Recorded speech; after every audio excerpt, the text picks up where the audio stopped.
30,000-এর উপরে আহত ভাইদের রক্তের এই বিনিময়ে অর্জিত এই বাংলাদেশের দ্বিতীয় স্বাধীনতাকে অর্থবহ করার জন্য, একটি বৈষম্যহীন সমাজ গড়ার জন্য, ইসলামী আদর্শ বাস্তবায়ন করার লক্ষ্যে গাজীপুরবাসীকে আমরা উদ্যত আহ্বান রেখে আমি আমার বক্তব্য শেষ করছি।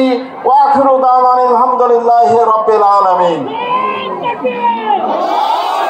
সংগ্রামী বন্ধুগণ, প্রধান অতিথির বক্তব্যের পূর্বে এই পর্যায়ে সভাপতির বক্তব্য পেশ করছেন শহীদি কাফেলা বাংলাদেশ জামাত ইসলামী গাজীপুর মহানগরীর সংগ্রামী আমির, কেন্দ্রীয় মজলিস শুরার সদস্য জনাব অধ্যাপক জামাল উদ্দিন।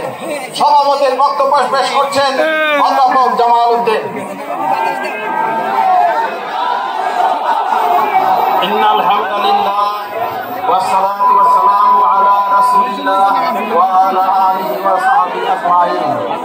বৈষম্য বিরোধী ছাত্র জনতার আন্দোলনের শহীদ ও আহতদের পরিবারের সঙ্গে সাক্ষাৎ এবং ওনাদের সঙ্গে উপহার প্রদান অনুষ্ঠানে সম্মানিত প্রধান অতিথি বাংলাদেশ জামাত ইসলামীর আমির ডক্টর শফিকুর রহমান, যিনি বিশ্ববরণের রাজনীতিবিদ এবং ইসলামী আন্দোলনের নেতা। প্রিয় ভাই এবং বন্ধুগণ, গাজীপুর জেলা এবং মহানগরীর সম্মানিত সুধীবৃন্দ, আজকের এই প্রোগ্রামে এসেছেন। আমি মহানগরীর পক্ষ থেকে আপনাদের অভিনন্দন এবং কৃতজ্ঞতা জানাচ্ছি। আমি বলতে চাই, বাংলাদেশ স্বাধীন হয়েছিল ৭১ সালে। সেই স্বাধীনতার সুফল জনগণ ভোগ করতে পারে নাই। শাসন করেছে, তারা দেশের মানুষের অধিকার ভুলণ্ঠিত করেছে। হত্যা, গুম, নির্যাতনের মাধ্যমে তারা দেশকে এক অন্ধকার পুরীতে পরিণত করেছিল। আয়না ঘরের মতো তারা ঘর তৈরি করে ঘুমের রাজ্য তৈরি করেছিল। প্রিয় ভাই এবং বন্ধুগণ, আসুন ৫ই আগস্ট যে দ্বিতীয় বিপ্লব, দ্বিতীয় স্বাধীনতা হয়েছে, এই স্বাধীনতাকে অর্থবহ করার জন্য জাতিকে ঐক্যবদ্ধ করতে হবে। ঐক্যবদ্ধ করতে পারলে দুনিয়ার কোন শক্তি নাই এই জাতিকে পরাজিত করতে পারে।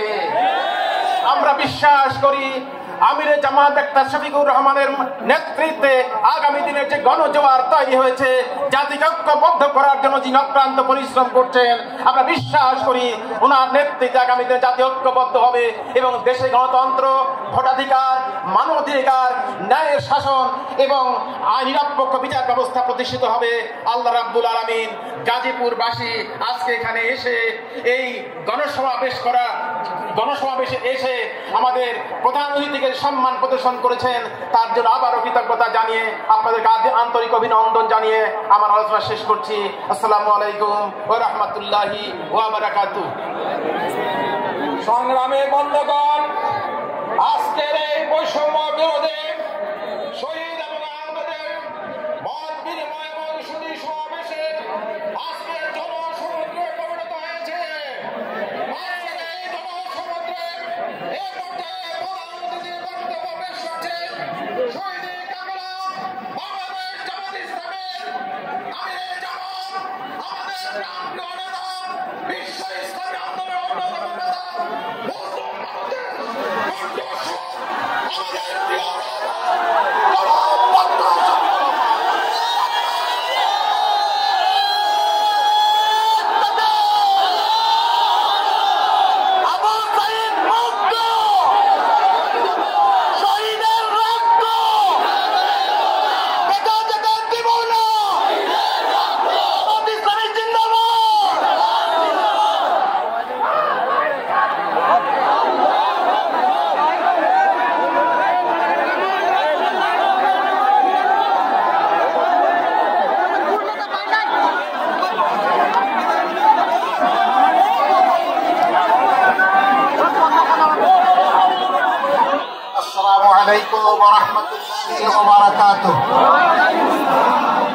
আলহামদুলিল্লাহি রাব্বিল আলামিন ওয়াসসালাতু ওয়াসসালামু আলা রাসূলিহিল কারীম ওয়া আলা আলিহি ওয়া সাহবিহি ওয়া আহলি বাইতি আজমাইন, আম্মা বাদ।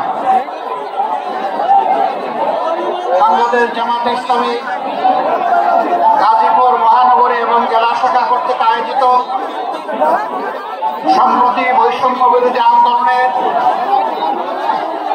শহীদ পরিবার এবং আহতদের সাথে মত বিনিময় এবং সুধী সমাবেশের সম্মানিত সভাপতি, গাজীপুর মহানগরী জামাত ইসলামের সম্মানিত আমির, কেন্দ্রীয় মজলিসে শুরার অন্যতম সদস্য জনাব অধ্যাপক জামাল উদ্দিন, মঞ্চে বসা কেন্দ্রীয় নেতৃবৃন্দ, স্থানীয় নেতৃবৃন্দ, প্রিয় গাজীপুরবাসী, সাংবাদিক বন্ধুগণ, আসসালামু আলাইকুম ওয়া রাহমাতুল্লাহ। মহান রবের শুকরিয়া আদায় করছি। গতকাল পর্যন্ত মুষলধারে বৃষ্টি হয়েছে। আয়োজক বন্ধুরা আল্লাহর দরবারে চোখের পানি দিয়ে বলেছিলেন, আল্লাহ চোখের পানির ফুটা কবুল করে তোমার আসমানের ফুটাগুলাকে তুমি নিয়ন্ত্রণ করে নাও। আল্লাহ তাআলা তাদের ডাক কবুল করেছেন। অত্যন্ত সুন্দর একটি আবহাওয়া আল্লাহ আমাদেরকে উপহার দিয়েছেন, আলহামদুলিল্লাহ। আমি আমার আলোচনার সূচনায় 2009 সালের 10 জানুয়ারি আওয়ামী লীগ ক্ষমতায় আসীন হওয়ার পর থেকে 2024 সালের 4 আগস্ট পর্যন্ত, এমনকি 5ই আগস্ট পর্যন্ত দেশে আওয়ামী লীগ ঠান্ডা মাথায় যাদেরকে খুন করেছে, যাদেরকে গুম করেছে, আহত করেছে, পঙ্গু বানিয়েছে, তাদের সকলের প্রতি আমি গভীর শ্রদ্ধা নিবেদন করছি।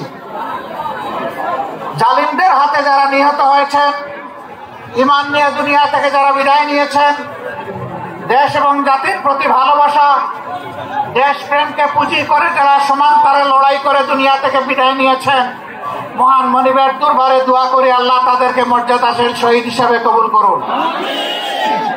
যারা আহত হয়েছেন, পঙ্গু হয়েছেন, মহান রব্বুল আলামিনের দরবারে দোয়া করি আল্লাহ তাআলা তাদেরকে সুস্থতার নিয়ামত দান করুন। দেশে প্রবাসে সমান তালে স্বৈরাচারের হাত থেকে দেশ এবং জাতিকে মুক্ত করার জন্য যারা লড়াই করেছেন, আমি আমার প্রিয় সংগঠনের পক্ষ থেকে, বাংলাদেশের শান্তিকামী মুক্তি পাগল জনগণের পক্ষ থেকে তাদের সকলকে অভিনন্দন জ্ঞাপন করছি। সম্মানিত ভাইয়েরা, সম্ভবত পর্দার আড়ালে মা বোনেরা আছেন। এই দেশ আমাদের সবার, এটি আল্লাহ তাআলার দান। এই দেশ দফায় দফায় সাগর সাগর রক্তের বিনিময়ে বারবার মুক্তির জন্য আহাজারি করেছে। 47-এ, 71-এ, আবার 24 সালে কোন জাতি আমি জানি না তাদের নিজেদের মুক্ত স্বাধীন অধিকারের জন্য এত রক্ত এত দফায় দিয়েছে কিনা আমি জানি না।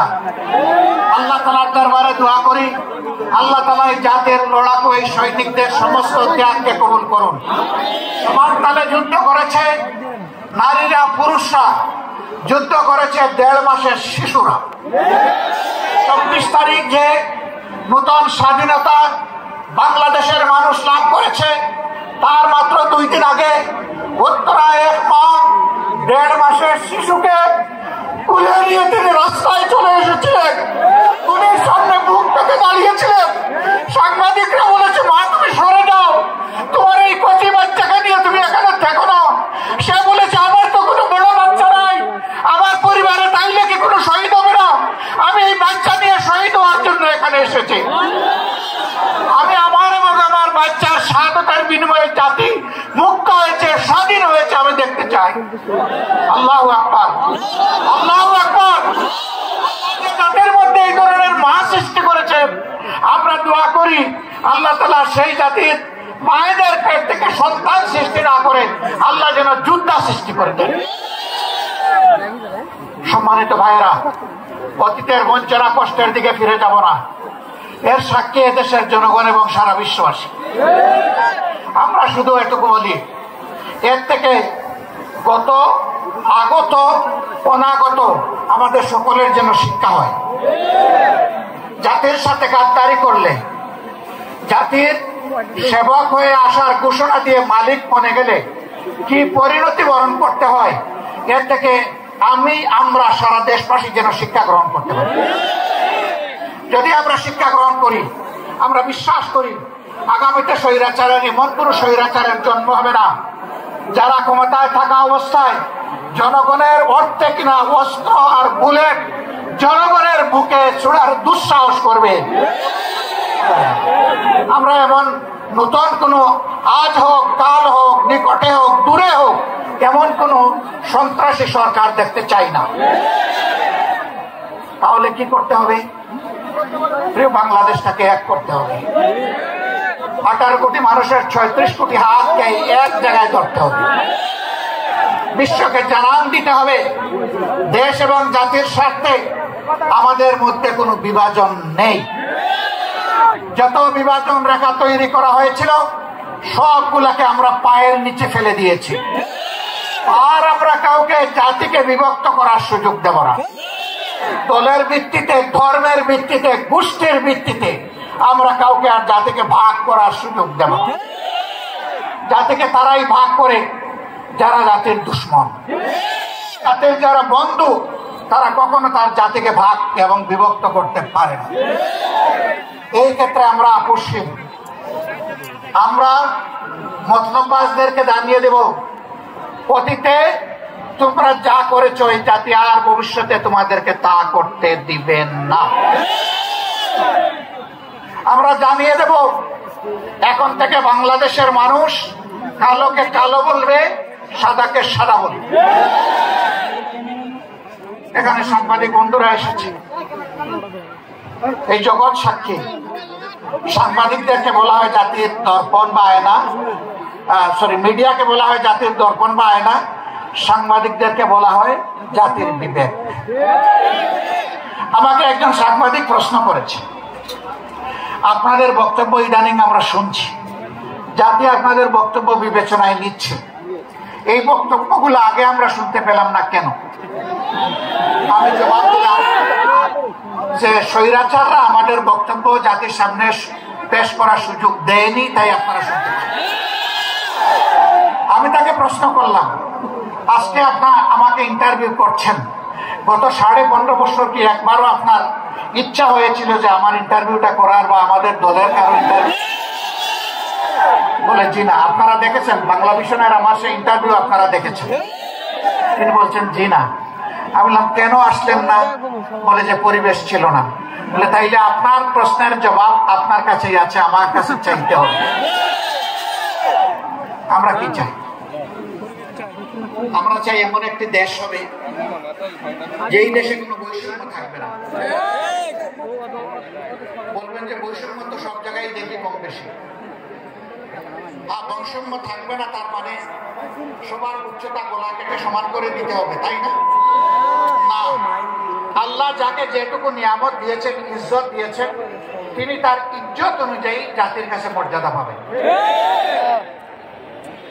একজন সাধারণ শ্রমিক, তাকে আমি অবহেলা করবো না, কারণ আমার নবী বলেছেন তার গায়ের ঘামের ফুটা শুকাবার আগে তার পরিশ্রমিক, তার পাওনা তার হাতে তুলে দাও।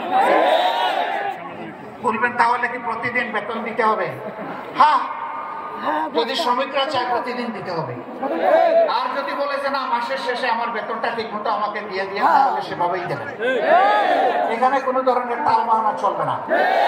তবে আমাদের দেশে মতলববাজরা মালিক এবং শ্রমিকের মাঝে সংঘর্ষ বাধায় রাখে।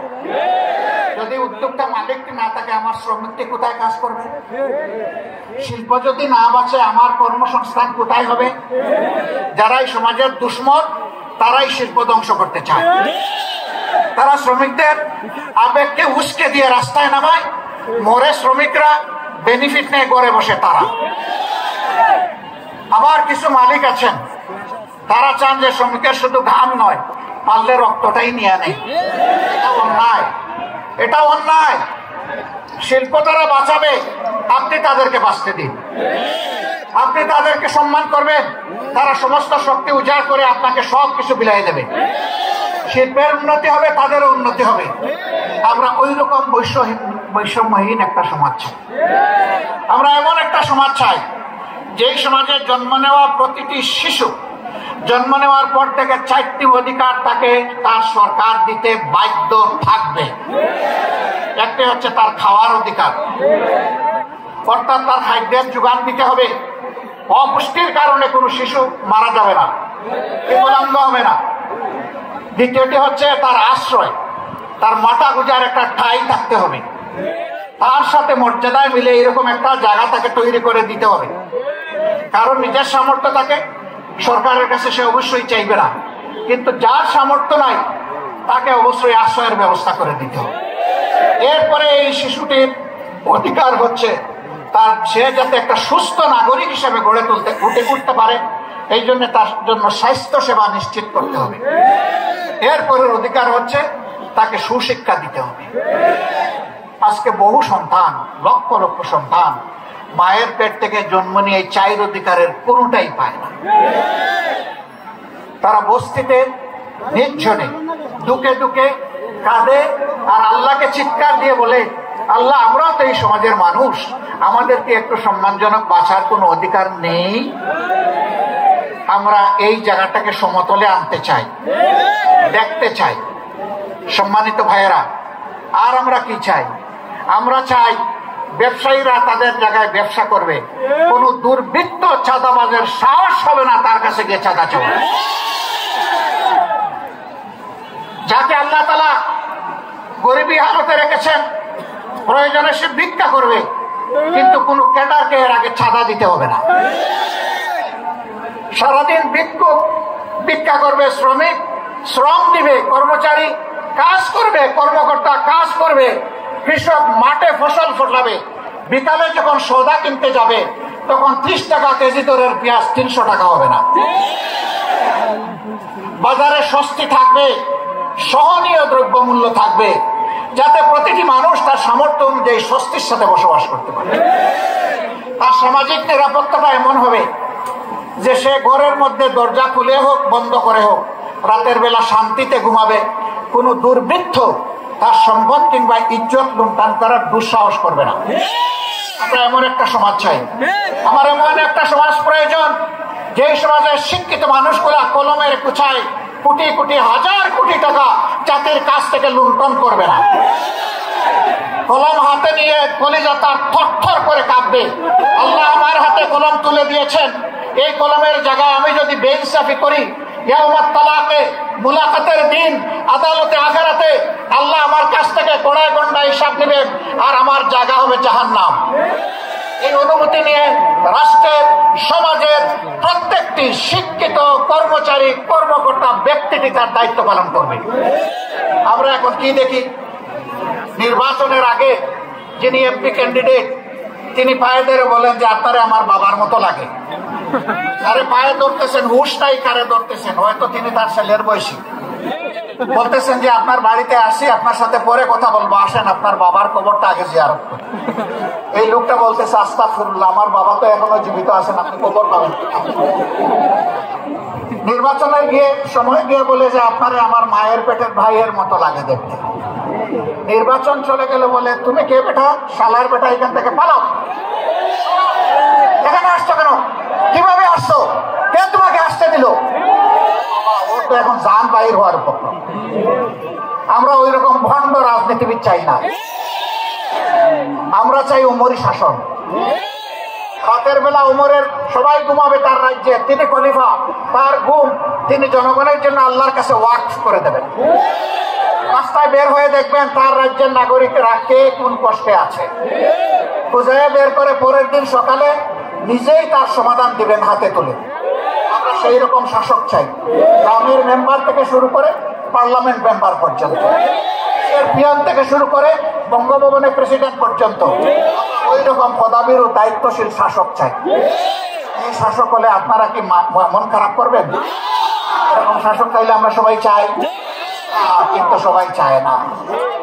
গরম ভাতে বিড়াল বেজায়। গরম ভাত হলে মালিকের ভালো লাগে খাইতে, কিন্তু বিড়ালের যে মুখ পুড়ে। যারা মতলববাজ, লুবি, লুটেরা, তারা এটা চাইবে না, বলবে যে তারা কারা, তারা আপনাদের সমাজের লোক। এই সমাজ থেকেই আপনাকে বাছাই করে নিতে হবে। আল্লাহর আসমান থেকে আল্লাহ ফেরেশতা পাঠাইয়া এমপি এবং গ্রামের মেম্বার বানাইয়া দিবেন না। এই মানুষের মধ্য থেকে আল্লাহ চান যে মানুষের সমাজের শৃঙ্খলা বিধানের জন্য, ন্যায় বিচার কায়েম করার জন্য আল্লাহ কাউকে না কাউকে দায়িত্ব দেবেন। এখন আদালতে বসে আমাকে মাফ করবেন, আমি কাউকে কষ্ট দেওয়ার জন্য বলছি না, বাস্তব অবস্থার জন্য বলছি। আদালতে বসে একজন বিচারক যদি ঘুষ খান, আদালতে বসে কোনো বিচারক যদি বলে আমি শপথবদ্ধ রাজনীতিবিদ, তাহলে তার কাছে কি ন্যায় বিচার পাওয়া যাবে? যাবে না। আমরা কোনো শপথবদ্ধ রাজনীতিবিদকে আদালতের বিচারক হিসাবে দেখতে চাই না। একজন সরকারি কর্মকর্তা কর্মচারী, তিনি রাষ্ট্রের সেবক, কিন্তু দল, গোষ্ঠী কিংবা ব্যক্তির সেবক নয়। আমরা এমন কোন কর্মকর্তা কর্মচারী আগামীতে দেখতে চাই না যে যাদেরকে বাধ্য করা হবে রাষ্ট্র, জনগণ বাদ দিয়ে গোষ্ঠীর পূজা করার জন্য। এমন একটা দেশ আমাদের সকলের কামনা। সেই দেশটা আমাদেরকেই গড়তে হবে ইনশাআল্লাহ। বাংলাদেশ জামাতে ইসলামী কমিটেড 15.5 বছর ইতিহাসের বর্বরতম নির্যাতন চালানো হয়েছে জামাতে ইসলামের উপর। 1-2 করে 11 জন শীর্ষ নেতাকে হত্যা করা হয়েছে, জুলুম করে বিচারিক হত্যাকাণ্ড ঘটানো হয়েছে। তার সর্বশেষ দুঃখজনক ঘটনার শিকার হয়েছেন আমাদের কলিজার টুকরা আল্লামা দেলাওয়ার হোসেন। শহীদ আমিরে জামাত মওলানা মতিউর রহমান নিজামী থেকে শুরু করে অধ্যাপক গোলাম আজম রাহিমাহুল্লাহ থেকে শুরু করে যাদেরকে হত্যা করা হয়েছে, আমরা দেখতে চাই এই জগতে সেই হত্যাকারীদের বিচার হয়েছে। হত্যার পরিকল্পনাকারী, মাস্টার মাইন্ড, হত্যা বাস্তবায়নকারী, আদালতে বসে যারা দুষ্ট রায় দিয়েছে তারা, যারা মিথ্যা সাক্ষী দিয়েছে তারা, ইনভেস্টিগেশন করতে গিয়ে যারা নাটক বানিয়েছে তারা, এদের কেউ যেন সেই অপরাধ থেকে রেহাই না পায়। সম্মানিত বন্ধুগণ, শুধু কি আমাদের নেতৃবৃন্দকে আর কর্মীদেরকে হত্যা করা হয়েছে না, এরা গোটা জাতিকে হত্যা করতে চেয়েছিল। সেনাবাহিনীর 57 জন কমিটির চৌকস দেশপ্রেমিক অফিসারকে নির্মমভাবে ক্ষমতায় আসার মাত্র 2 মাসের ভিতরে হত্যা করা হয়েছে। পিডিআর বাহিনীকে ধ্বংস করা হয়েছে, নিজেদের ক্ষমতায় যাওয়ার সিঁড়ি হিসেবে তাদেরকে বলির পাতা বানানো হয়েছে। এই সবগুলার বিচার চাই। নিরীহ মানুষগুলো যারা জেলে বন্দী আছে তাদের সবার মুক্তি চাই। এটি মাজারুল ইসলাম, তিনি কি দুষ্কার ছিলেন, তার বিরুদ্ধে 1.5 মাইল দূর থেকে অমাবস্যার রাতে তারে নাকি দেখে চিনছে, এটাও সাক্ষী তার বিরুদ্ধে। এইরকম বাজে সাক্ষী, মিথ্যা সাক্ষীর মাধ্যমে, বাজে এবং মিথ্যা অভিযোগের মাধ্যমে যারা চলে গেছেন তাদেরকে ফেরত পাবো না। কিন্তু আমরা দেখতে চাই যে আজহারুল ইসলাম সাহেবের উপর এখন যেন ন্যায় বিচার করা হয়। সম্মানিত ভাই ও বন্ধুগণ, আমরা বলেছিলাম আমরা প্রতিশোধ নেব না, আইন হাতে তুলে নেব না।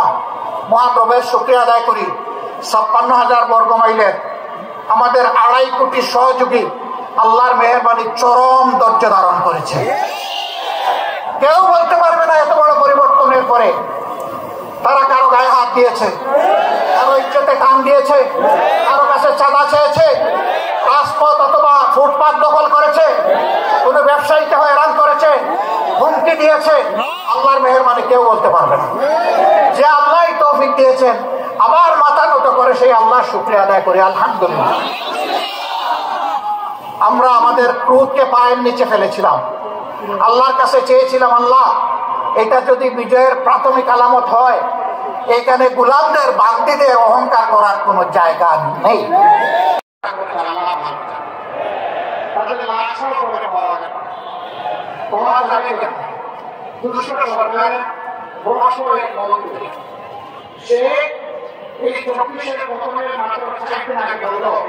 বাড়াবাড়ি করবেন না, এর ফলে 5 মিনিট 7 বছর ভুলে যাবেন না। রাত্রে 12টার পরে আমরা সবগুলোকে সাফ করে দিয়েছি। একজন বলেছিলেন এই কথা, বাবাজি এখন তুমি কোথায়? তাদেরকে সাফ করে দিলে আল্লাহ তাদেরকে পুরো আসমানের দিকে এখন জায়গা করে দিয়েছে। কোথায় ওরা করে দিতে আছে, ওর দরকার তোমার অবস্থান জাতি এখন জানতে চায়। এই জমি থেকে তোমাদের সমস্ত ইজ্জত সাফ এখন বিভিন্ন জায়গায় তোমরা পলাশ করছো বাবা, এটা না তোমাদের বাংলাদেশ না বাবার দেশ, আমরা তোমাদের কাজ এবং প্রজা, তোমরা নিকৃষ্ট আচরণ করেছ, তোমরা সাক্ষী, জগৎ সাক্ষী, মানুষ সাক্ষী, তাদের একজন মানুষ এই দেশ থেকে পালানোর চেষ্টা করেননি। আসিফকে ফাঁসি বরণ করেছেন, কিন্তু অন্যের কাছে আল্লাহ তাদের মাথা সমুন্নত করে দিয়েছেন, তারা মাথা নত করে। আমাদের পরিচালিত আসমানি তিনি তো লড়ে দিয়েছিলেন, তার আমাদের তাকে এটাই করেছে বাংলাদেশ।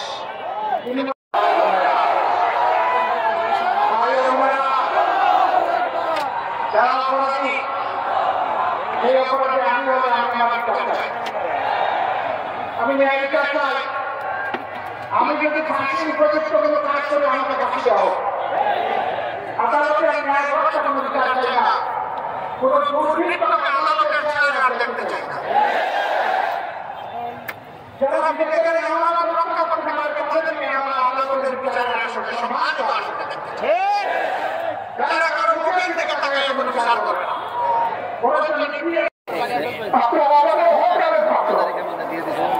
আমাদের মর্যাদার পাত্র, আমাদের সম্মানের আমরা সরকারের কাছে দাবি জানাবো আমাদের সঠিক স্বীকৃতি দেওয়া হবে।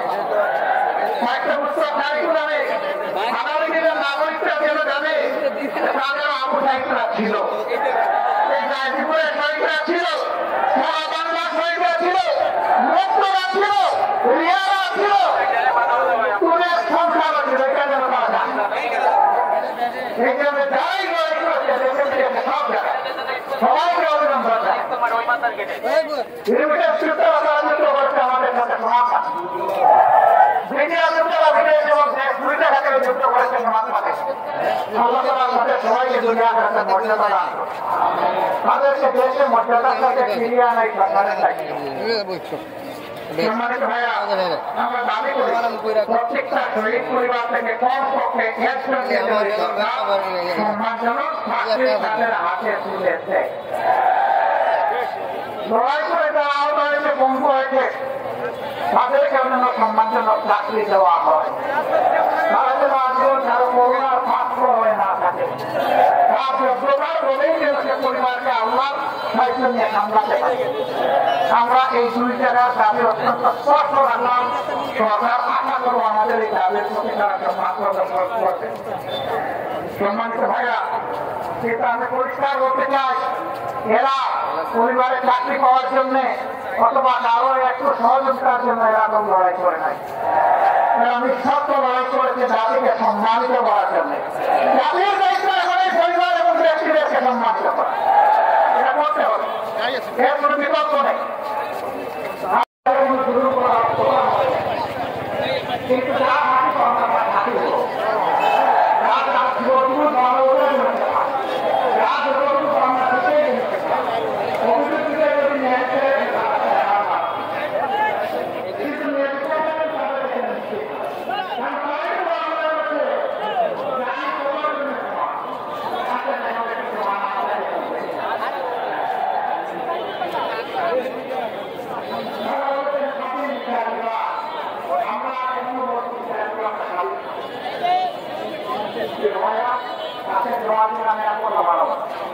আমি শুধু আপনাদের একটা কথা বলবো যে এত একটা সুবিধা